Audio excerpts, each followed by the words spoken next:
the Buffalo Bills got absolutely screwed. Come on. I am a Bills fan. I'm not a diehard Bills fan. They are my third favorite team, so it's kind of a stretch. I spent a year in New York. I was surrounded by Bills Mafia. It was awesome. So I'm a honorary Bills fan. And I love football. I dissect football. I watch football film. Okay, we are going to break down a lot of what just happened last night. We already talked about today's game, Sunday. I'm looking forward. Houston, New England, going to be a great game. Bears versus Rams, going to be a great game. But I talked about that yesterday. Go watch that video.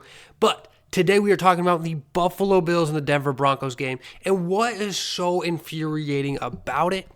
And we're going to watch it back because I don't want to be just some biased guy just yelling at the camera. That's why I took a day. I was going to record a video last night right after the game. No. I was not right. No, okay, I was just going to be yelling. I was going to be complaining, probably making a fool of myself. But I spent time actually thinking about the key plays over and over and over again and why they are so frustrating. Okay, and we're going to dive into the tape today. So let's do that. There's no editing around here, so it's going to look a little funny. But come on, let's watch this. Let's watch some of this. And I want your takes. I want you to leave comments down below. Did the Bills get screwed? Was it a great game? And I don't want to disrespect the Denver Broncos in any way. I think they played a great game. Actually, I don't think they played a great game. I don't think the Bills played a great game though either. Unfortunately, it was a classic game together. But there's a lot both teams could clean up on. Obviously, it's a little bit easier for the Bills. We'll talk about that in a second. Let's start right here. I want to give some props to the Denver Bronco offense. I knew that Bo Nix was going to have to step up for the Bills to win this, or the Broncos to win this game. What a ball! What a ball to Marvin Mims. Mims had himself a hell of a game as well. So shout out to Marvin Mims. But I also want you to notice that they show a replay of this touchdown right here. They don't show a certain replay later. Keep that in mind. And, okay, look at this. Just an absolute bucket drop from Bo Nix to Marvin Mims. Beautiful, beautiful ball. Great route. Beautiful football. My complaint as a Bills fan on this one is there are so many things, and that's going to be the point of the video, is I do think that the refs did not help the Buffalo Bills win this football game. I really do. And I hate blaming refs. I really do, because I've reffed plenty of youth games myself. I hate blaming refs. And I don't think you can completely blame the refs for this loss for the Bills. Right? There was 5 turnovers. 5 turnovers by the Buffalo Bills. There's a lot of big plays on defense that should have been made that weren't made. Okay? There's just a lot of things. It just felt unlucky. At the end of the day, it felt unlucky, and it feels like the Bills get unlucky every single time, no matter whether it's against the Chiefs in the playoffs or the Bengals, or, 90% of the time we lose to the Chiefs in the playoffs, right? And Mahomes pulls out some magic, and it's amazing, and it's awesome, but, Josh Allen always ends up on the wrong side of it. Is that a conversation we should have? Probably a little bit. I don't think it's as bad as people say it is. Come on, some of those turnovers weren't his fault. Some of them were absolutely his fault. Anyways, that's a tangent for another day probably. But look at this ball. Let's start here. A beautiful ball from Bo Nix. Okay, we're going to go finish this play. I want you to watch this now. We're going to get real nitpicky on the rules today. Because of the controversy that is going on, I feel like we have to. I could argue this ball is incomplete. Watch this. Watch this. The great angle, great ball. Does he have complete control? I would argue yes, but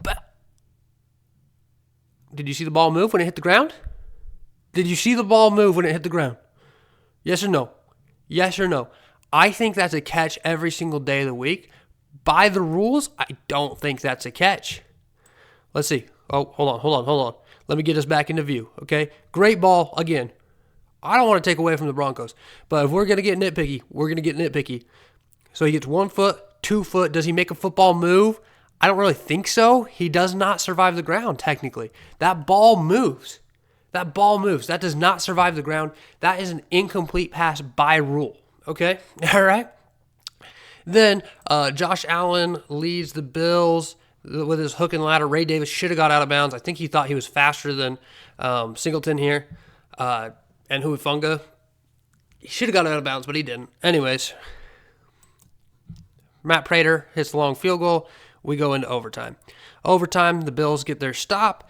A great punt from the Broncos. And now Josh Allen is making things happen. Okay, we know that. Is this the play? This is the play. All right, this is not the play. Excuse me, sorry. A little premature. Here we go. This is the play, obviously. You can see it here. You can see here, Josh Allen had all day in the world. Throws this down here. This ball needs to be way out in front. Brandon Cooks is a speedster, man. He has been, even at 36 years old or however old he is now.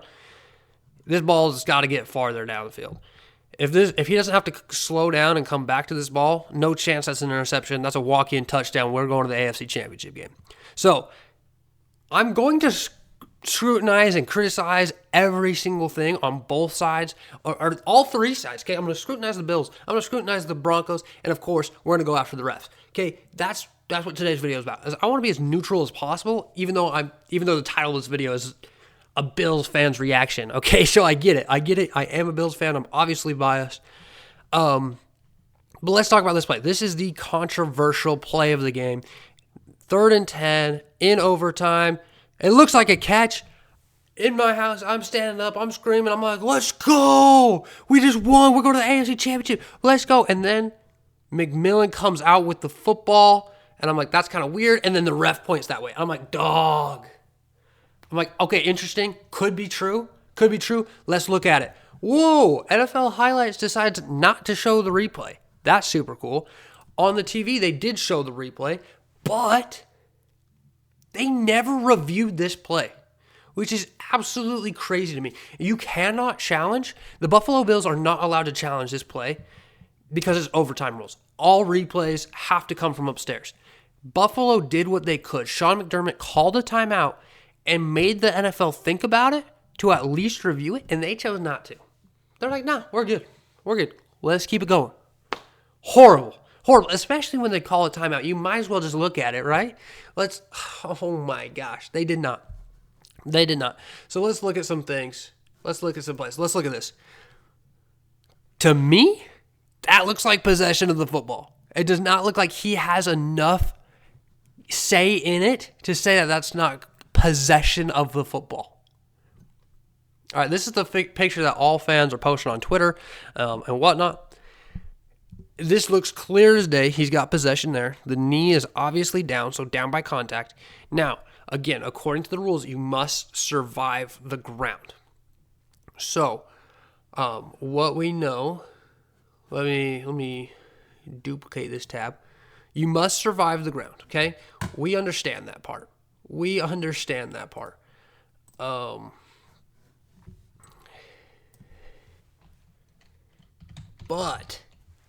But at the, again, how do you not review it? Let's look at this. So he's down. Now, let's see. I need a better angle. Sorry, I should have been more prepared. It looks to me that he is down, and as they're rolling over, McMillan just kind of snatches it from him. So it's hard to tell. They're saying that he lost control, McMillan, or that he never had possession and or didn't survive the ground. McMillan did, so that's interception. To me, and I thought about this for a long time. And at first, I was like, you know what? Maybe it is an interception. Maybe it is. Because we know that if you catch the football and you're the only one around and you fall down and the ball shoots out, if you didn't make a football play, whatever the freak that is, we still need to figure out what a catch is. Goodness, this feels like Dez 2016 or whatever it was. Oh my gosh. Anyways. If you don't survive it, it's an incomplete pass. I feel like, and so at first I was like, cool, you know what? I can live with that. That's an interception. And then my wife's like, come on, let's think about this a little bit longer. He is down. He has possession of the football right here. He survived the ground. You do not have to survive the defender. You have to survive the ground.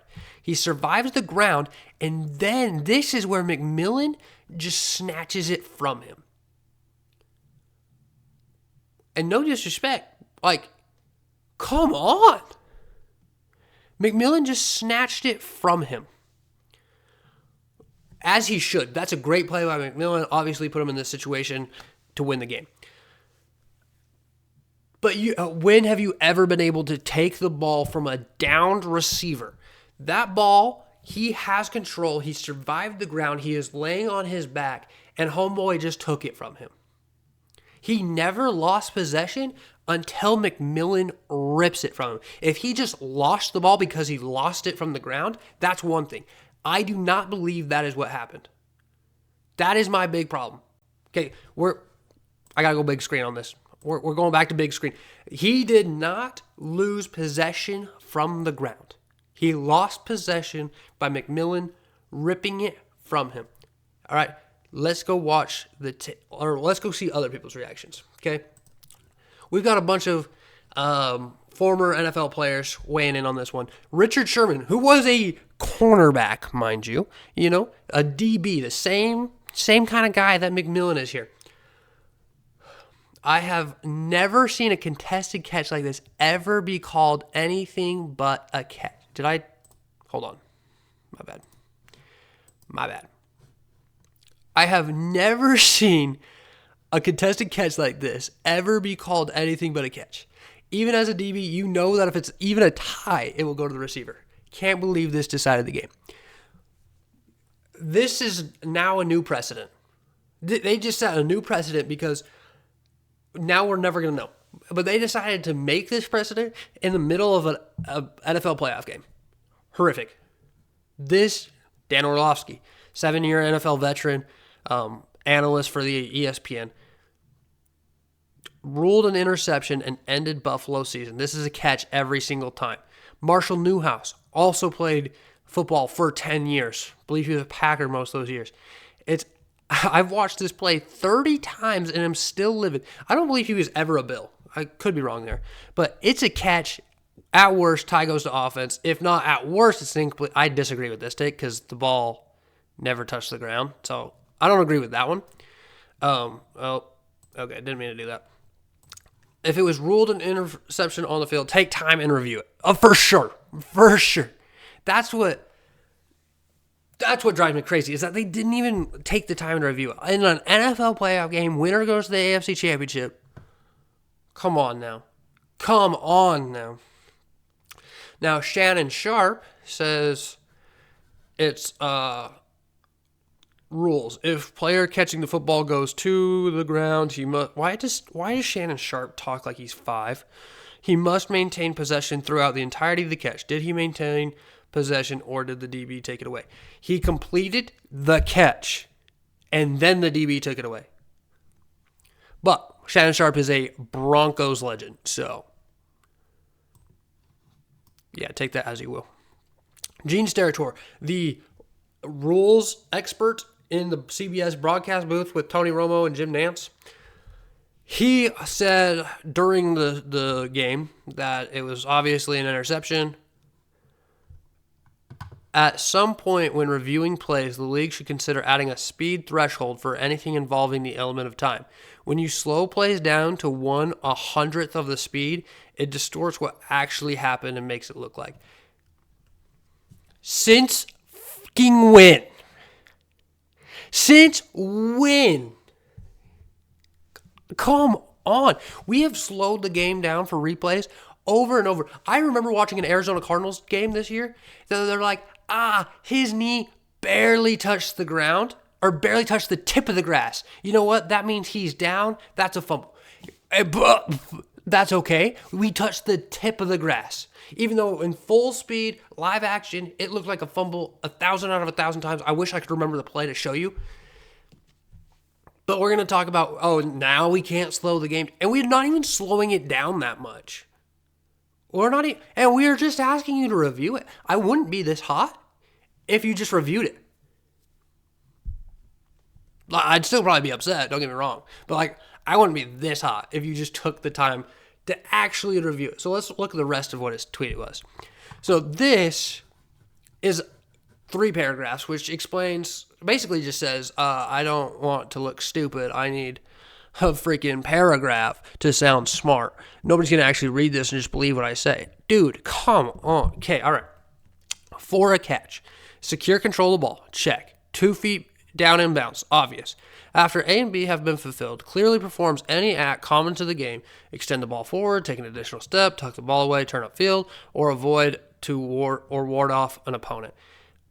Or he maintains control of the ball long enough to do so. This is not clear enough. I know he gave examples. That's stupid. Why do I still not know what a football act is? Okay. Or he maintains control long enough to do so. C is where a judgment needed since A and B are clearly met. Now consider this note to the rule. If a player who satisfied A and B has not satisfied C, contacts the ground and loses control of the ball, it is an incomplete pass. Agreed. He says because Cooks did lose control of the ball when he contacted the ground. No, he did have control of the ball when he contacted the ground. It was just ripped right after. He is down by contact, maintained possession, and then lost it there. How long does he have to maintain possession through the ground? Because if I'm a DB, I am ripping that ball out every single play now. Anytime a receiver goes to the ground, I'm ripping the ball out. I don't care if he's been down for 4 seconds. I am ripping the ball out and saying, look at this play. They're probably going to start throwing unsportsmanlike conducts on me. And I'm going to say, look at this play. Okay? Maybe I'm just being extreme. That's a catch to me. Why can't we just simplify the game? What looks like a catch is a catch. The Baltimore Ravens know what I'm talking about. Isaiah Likely in the end zone against the Pittsburgh Steelers. That's a freaking catch. Okay? All right? Pat Freiermuth had one a couple of years back. That was a catch. Why are we still having this issue of we don't know what a catch is? It's simple. We don't need this amount of rules saying what is and what isn't a catch. We just need to use our eyes, use common sense, and say, oh yeah, that was probably a catch. Horrible. But to be fair, every rules expert. Gene Steratore was not the only one, but Terry McCauley. Guys who are paid by the NFL to not hate on their refs. Yeah, they all said it. It was a good call. So whatever. Also, I want to watch that play one more time, though. All right, let's watch it one more time. This time, we're looking for something else. And I don't know if this is the one. Oh, shoot, I went too far. I don't know if this is the exact angle I want, but we're going to go for it. Ready? Oh, let's back up just a second. Oh, it's so hard to do. Let's see if I can pause this right. Let's see if I can pause this right where I want it. Okay. Ball's up here. I know this is horrible quality. Ball is still up in the air. Is that the ball or is that the ball? I don't know. Anyways, that's pass interference. That is pass interference. He is not playing the football. McMillan's head is nowhere near looking at the football. He's got his arm on top of Brandon Cook's arm. But here's the thing. I was not mad about the defensive pass interference or the no call here because they were letting him play all game long. All game long. This was not a penalty. He's there early. He is there early. Really, if I go back, it takes me back 10 seconds. Okay, anyways, I should have known that. I've been on YouTube long enough. Yes, look at this. This is a better angle. Ball right there. Brandon Cook is going up for it. He is definitely impeding his ability to make a football play. He is restricting his ability to catch this football. His head is not turned around, which in the NFL is a must, and his body is into his body. This is pass interference. This is pass interference. I am not mad about this no call until this bull crap. Until later in the game where we started calling ticky-tack. Okay. Awesome. You got the football. Okay, this is nothing. I mean, you got a tackle there. That was horrible by the Bills. One of the best tackling defenses in all of football. Couldn't get it done. That was just sad. All right, here we go. This is the pass interference right here. Watch this. No. No way. No way that was anything worse than what McMillan did. I accept that this is pass interference. He's grabbing his arm, right? But there is no way that was anything worse than what McMillan did.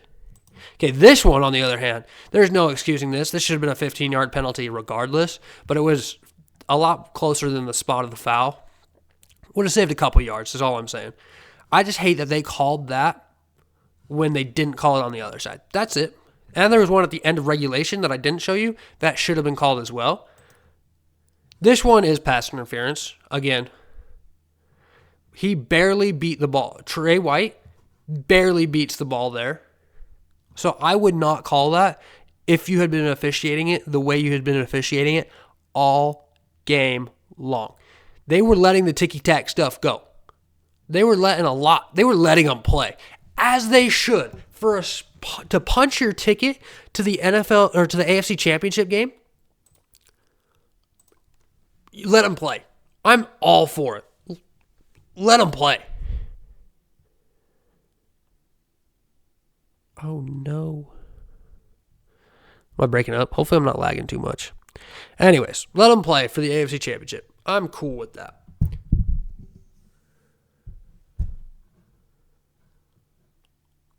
But it gets to a point where if you start calling it, then you should have been calling it all game long. All right, that McMillan one is just as bad as the Taron Johnson and the Trey White DPIs. They're just as bad. The worst part of this game, though, is the fact that Bo Nix got hurt. That breaks my heart. Because now, instead of watching Josh Allen in the AFC Championship game, I have to watch Jarrett Stidham. Go Texans. No, I feel so bad for Bo Nix, man. Like, it does break my heart. I want Bo Nix to be healthy. I want Bo Nix to have a great year, a great career. I like Bo Nix a lot. I like the Denver Broncos a lot. I know I'm hating on them right now. That's just the emotions of the game. You know, you always hate your opponent. But I love them. I think Garrett Bowles should absolutely win Walter Payton Man of the Year. I think he's the best left tackle in football, and he finally got his respect again with another All-Pro nod. I think they're the best offensive line in football. The Bills' defense had zero pressure, 0 sacks given up by the Broncos. I think there was a lot of things that the Broncos did really, really well. I think their defense played a great game. Obviously caused 5 turnovers. Again, I think Josh Allen just screwed it up on that one right before halftime. I don't super blame him for the interception on either interception, honestly. Obviously, that ball to Brandon Cooks needs to be a little bit better. But the other interception was just an amazing play by the secondary. So, I was okay with the Broncos winning, but it's just sad to me that, I'm already sad about the Bills losing, and then Bo Nix gets hurt. So it's like, what's the point of the Broncos winning? You know? It sucks, man. It sucks. I wish Jarrett Stidham and the Denver Broncos the best of luck in the next couple games. I'd love to see him in the Super Bowl. I really would. But, man, it's hard not to feel rigged on that one. That one hurts. That one hurts a little bit.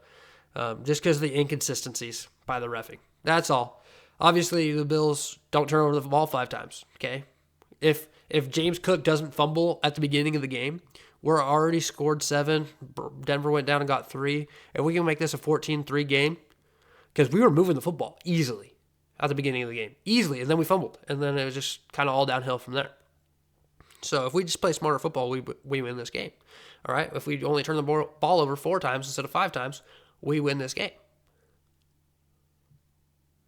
It's just not how the cookie crumbles. So, yes, the Bills had their opportunities to win.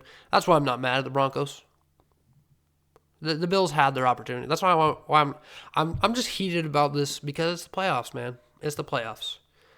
It was a very, very classic game. It was a great game.